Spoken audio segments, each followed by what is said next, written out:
Hello and welcome to On Leading with Greatness. I'm Jim Salvucci of Guidance for Greatness. This week's installment, The Leader's Guide to Giving and Receiving Authentic Praise. Just the other day, something extraordinary happened. Someone praised me. Not that no one ever praises me, but it was the context that made it land differently. For years, I struggled to accept compliments with the grace they deserve. When praised, my mind would grumble, "What's their angle?" or "If only they knew." I'd tell myself I needed to dismiss their recognition so that I could stay humble, which really just reflected a limiting belief that I am not deserving. Like all limiting beliefs, it's silly and untrue, of course. Earned praise is deserved praise. I eventually realized how off-putting it was when I deflected others' compliments. I wasn't being humble. I was being ungracious and ungrateful. So I learned to accept compliments in the spirit they're offered.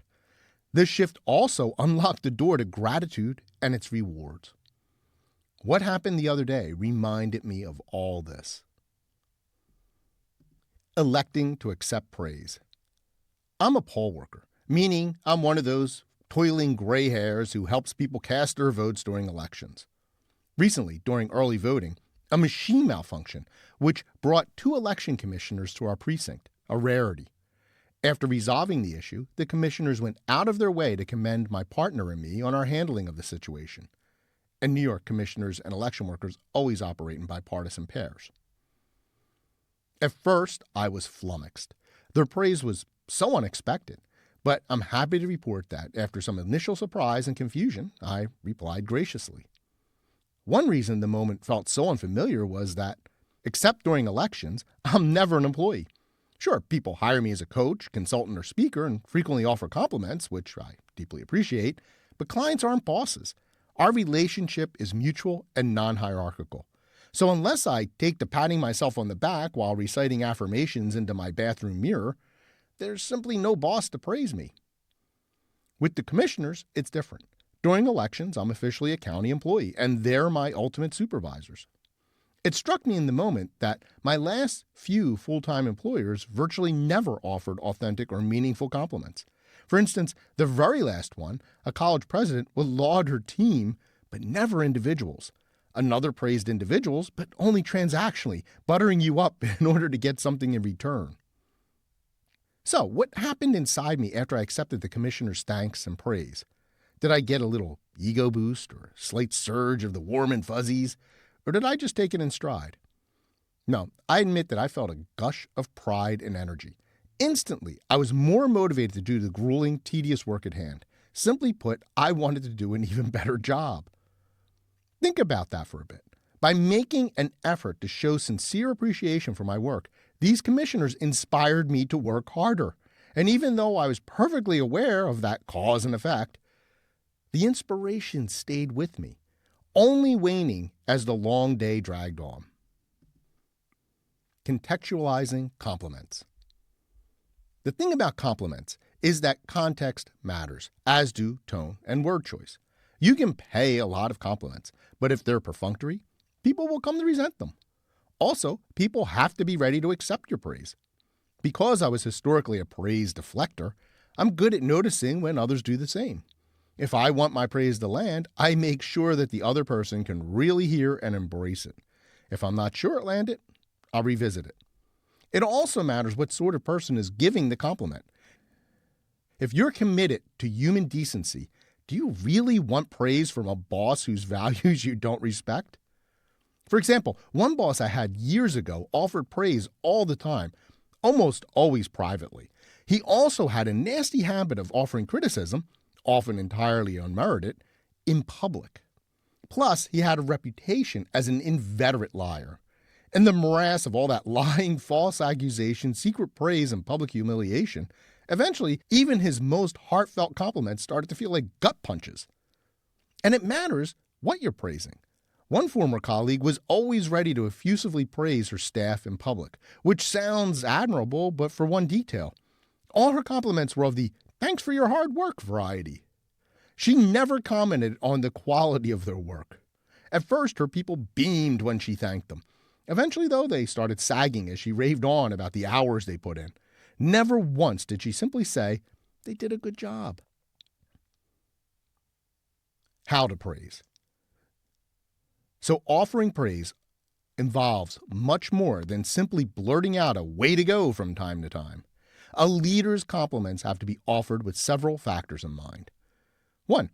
It has to be sincere. Inauthentic or transactional praise is worse than none at all. It's confusing, manipulative, and demoralizing. Sincerity or bust. 2. It has to be for something genuinely praiseworthy. Effort is great, but people ultimately want to know if their results are good. Also, recognition for obvious mediocrity is an insult. 3.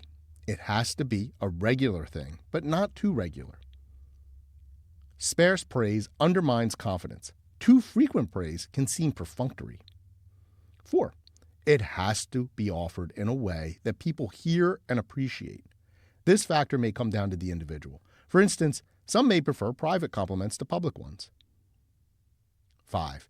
It has to be calibrated for the context. Again, this could have an individual component. It's tricky, but the leader must offer the right recognition at the right time for the right reasons and in the right way. Self-awareness is key. 6. It has to be timely. Don't hold your compliments till the annual review or some award ceremony. People thrive on prompt feedback, both praise and critique. 7. It has to come from a credible source. Typical bosses are lousy at offering compliments. Leaders are great at it. Of course, would you be listening to this if you aspire to be a mere boss? Praise is a form of feedback, and a particularly powerful one. Like all feedback, when handled well, praise can inspire team members to want to do their best. That was my reaction to the praise from the election commissioners. On the other hand, when handled poorly, praise can demoralize or worse. As with any feedback, leaders need to pause before proceeding. They need to ask themselves, why am I offering praise? What am I praising? Who am I praising?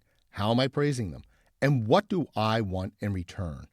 The answer to that last question should be absolutely nothing every single time. One more thing about praise. Heartfelt praise is a form of gratitude, which means it can have a profound effect on the leader who offers it as well as on the recipient. When approached this way, the power of praise can be overwhelmingly positive for all concerned. Which brings us back to me patting my own back in front of the bathroom mirror. Gratitude puts things in perspective, motivates us, and can retune our mindset. But part of any good gratitude practice is not only expressing thanks for the good that comes our way, but also for the good we do in the world, such as offering bona fide praise. Therefore, well-regulated self-praise is essential for great leadership. Along with learning to effectively praise others, you can add that to your leadership toolkit. How do you receive sincere praise? How do you offer praise to others or even yourself? Leaders must master the skill of offering and accepting compliments, and I can help. Unlock the great leader within. Download my free resource, the Transform to Greatness Toolkit, now at thegreatleadershiptoolkit.com. I look forward to hearing from you.